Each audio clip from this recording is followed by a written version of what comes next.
பாடும்போது அப்பான்னு பையன் பொண்ணு வேற போயிருக்கு. ஆமா. ஸோ அது ஒரு அந்த வீடியோ தான் வைரலா போயிட்டு இருக்கு ஆமா. ரொம்ப. அது ஒரு சென்டிமெண்ட்டான ஒரு விஷயம். ம். ஏன்னா ஏற்கனவே ஒரு அப்பா, மகளுக்குமான ஒரு இது இருக்கும். பாசம் இருக்கும் ம். இல்லையா?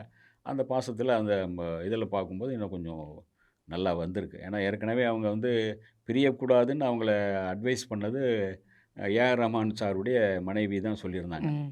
பிரியாதீங்க, ஒண்ணா இருங்கன்னு சொல்லியிருந்தாங்க. இப்ப அவங்களே வேற மாரி போயாச்சுன்னு வைங்க. அது முடிஞ்சு போன விஷயம். இங்கே வந்து அவங்க பிரிஞ்சுட்டாங்க. ஆனாலும் கூட நண்பர்களா இருக்காங்க. அந்த வகையில கூப்பிட்டுருக்கலாம். அத வந்து இவங்களும் வந்து சந்தோஷமா வந்து பாடுறாங்க. அவங்களுக்கான ஒரு பேமெண்ட் தானே. ம். ஒரு பேமெண்ட்டு ஒரு பெரிய ஃபேமஸான சிங்கரா இருக்காங்க. ஒரு புது சிங்கரா இருந்தா நீங்க கூப்பிட அவசியம் வேண்டியது இல்ல. ம். ஒரு ஃபேமஸான சிங்கரா இருக்கும்போது உங்களுக்கு வந்து அந்த நிகழ்ச்சிக்கு ஒரு பலமா இருக்கும். ம். 2 பேரும் சேர்ந்து பாடுன பாடல் வேற ஏன்னா இருக்கு. நெறைய பாட்டு அவங்க 2 பேரும் ஆமா. சேர்ந்து பாடி சேர்ந்து ஹிட் பாடியிருக்காங்க. ஆயிருக்கு. அதனால உங்களுக்கு அது அது இன்னும் கொஞ்சம் அந்த கிரேட் இருக்கும். இன்னும் கொஞ்சம் அந்த வேல்யூபிளா இருக்கும்.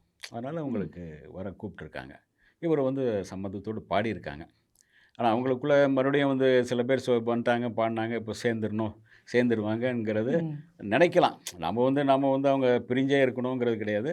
ஏதோ ஒரு அடிப்பு, ஏதோ ஒரு முக்கியமான காரணத்தில அல்லது அவங்களுக்குள்ள ஒரு சில கருத்து வேறுபாடு காரணமா பிரிஞ்சுட்டாங்க. மறுபடியும் சேர்ந்தா நல்லது தான்னு நாமளும் விரும்புறோம். ரசிகருடைய பார்வை அதுதான்.